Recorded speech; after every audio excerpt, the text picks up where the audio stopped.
അധ്യായം 20. കലഹം ശമിച്ചശേഷം പൗലോസ് ശിഷ്യന്മാരെ കൂട്ടിവരുത്തി പ്രബോധിപ്പിച്ചിട്ട് യാത്ര പറഞ്ഞു മക്കദോനിക്ക് പുറപ്പെട്ടുപോയി. ആ പ്രദേശങ്ങൾ കൂടി സഞ്ചരിച്ച് അവരെ ഏറിയൊന്ന് പ്രബോധിപ്പിച്ചിട്ട് യവനദേശത്തെത്തി. അവിടെ 3 മാസം കഴിച്ചിട്ട് സുറയ്ക്ക് കപ്പൽ കയറി പോകുവാൻ ഭാവിക്കുമ്പോൾ യഹൂദന്മാർ അവൻ്റെ നേരെ കൂട്ടുകെട്ടുണ്ടാക്കിയാൽ മക്കദോനി വഴിയെ മടങ്ങിപ്പോകുവാൻ നിശ്ചയിച്ചു. ബെരോവയിലെ പുറോസിന്റെ മകൻ സോപത്രോസും തെസ്സലോനിക്കരായ അരിസ്തർഹോസും സെക്കുന്തോസും ദർബക്കാരനായ ഗായോസും തിമോത്തിയോസും ആസിക്കാരായ തൂയിക്കോസും ത്രോഫിമോസും ആസിവരെ അവനോടുകൂടെ പോയി. അവർ മുമ്പേ പോയി ത്രോവാസിൽ ഞങ്ങൾക്കായി കാത്തിരുന്നു. ഞങ്ങളോ പുളിപ്പില്ലാത്തപ്പത്തിൻ്റെ പെരുന്നാൾ കഴിഞ്ഞിട്ട് ഫിലിപ്പിൽ നിന്ന് കപ്പൽ കയറി 5 ദിവസം കൊണ്ട് ത്രോവാസിൽ അവരുടെ അടുക്കലെത്തി. 7 ദിവസം അവിടെ പാർത്തു. ആഴ്ചവട്ടത്തിൻ്റെ 1-ാം ദിവസത്തിൽ ഞങ്ങൾ അപ്പം നുറുക്കുവാൻ കൂടി വന്നപ്പോൾ പൗലോസ് പിറ്റന്നാൾ പുറപ്പെടുവാൻ ഭാവിച്ചതുകൊണ്ട് അവരോട് സംഭാഷിച്ചു. പാതിരവരെയും പ്രസംഗം നീട്ടി.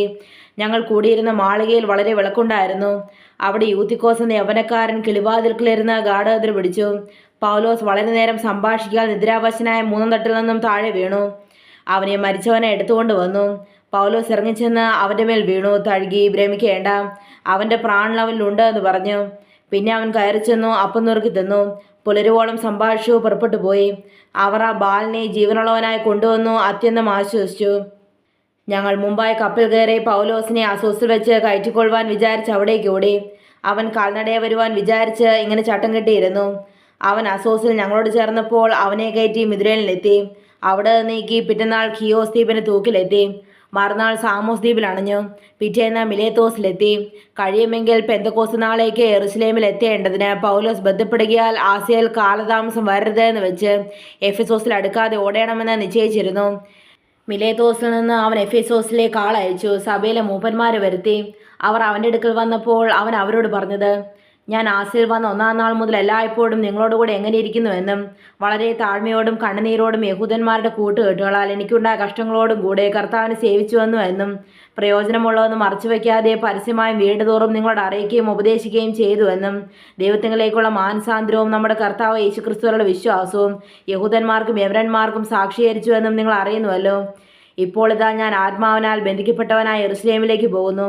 ബന്ധനങ്ങളും കഷ്ടങ്ങളും എനിക്കായി കാത്തിരിക്കുന്നുവെന്ന് പരിശുദ്ധാത്മാവ് പട്ടണം തോറും സാക്ഷ്യം പറയുന്ന അല്ലാതെ അവിടെ എനിക്ക് നേരിടാനുള്ളതൊന്നും ഞാൻ അറിയുന്നില്ല. എങ്കിലും ഞാൻ എൻ്റെ പ്രാണനെ വിലയേറിയതായി എണ്ണുന്നില്ല.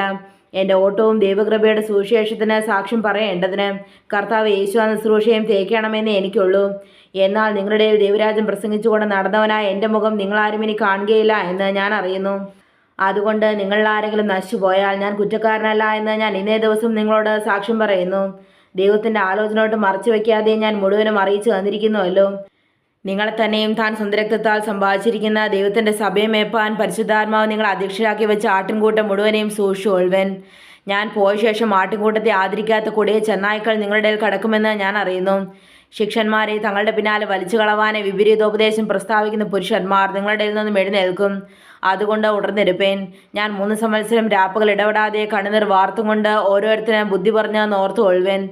നിങ്ങൾക്ക് ആത്മീക വർധന വരുത്തുവാനും സകല വിശുദ്ധന്മാരുടെ കൂടെ അവകാശം തരുവാനും കഴിയുന്ന ദൈവത്തിലും അവൻ്റെ കൃപയുടെ വചനത്തിലും ഞാനിപ്പോൾ നിങ്ങളെ പരമേൽപ്പിക്കുന്നു. ആരുടെയും വെള്ളിയോ പൊന്നോ വസ്ത്രമോ ഞാൻ മോഹിച്ചിട്ടില്ല. എൻ്റെ മുട്ടരും എന്നോടുകൂടെ ഉള്ളവർക്കും വേണ്ടി ഞാൻ ഈ കൈകളെ അധ്വാനിച്ചു എന്ന് നിങ്ങൾ തന്നെ അറിയുന്നുവല്ലോ. ഇങ്ങനെ പ്രയത്നം ചെയ്തു പ്രാപ്തിയില്ലാത്തവരെ സഹായിക്കുകയും വാങ്ങുന്നതിനേക്കാൾ കൊടുക്കുന്ന ഭാഗ്യമെന്ന് കർത്താവ് യേശു താൻ പറഞ്ഞ വാക്ക് ഓർത്തുകൊള്ളുകയും വേണ്ടതെന്ന് ഞാൻ എല്ലാം കൊണ്ടും നിങ്ങൾക്ക് ദൃഷ്ടാന്തം കാണിച്ചിരിക്കുന്നു. ഇങ്ങനെ പറഞ്ഞിട്ട് അവൻ മുട്ടുകുത്തി അവരെല്ലാവരോടും കൂടെ പ്രാർത്ഥിച്ചു. എല്ലാവരും വളരെ കരഞ്ഞു. ഇനിമേൽ അവൻ്റെ മുഖം കാണുകയില്ല എന്ന് പറഞ്ഞ വാക്കിനാൽ അവർ ഏറ്റവും ദുഃഖിച്ചു. പൗലോസിൻ്റെ കഴുത്തിൽ കെട്ടിപ്പിടിച്ച് അവനെ ചുംബിച്ചു. കപ്പലോളം അവനോടുകൂടെ വന്ന് അവനെ യാത്ര അയച്ചു.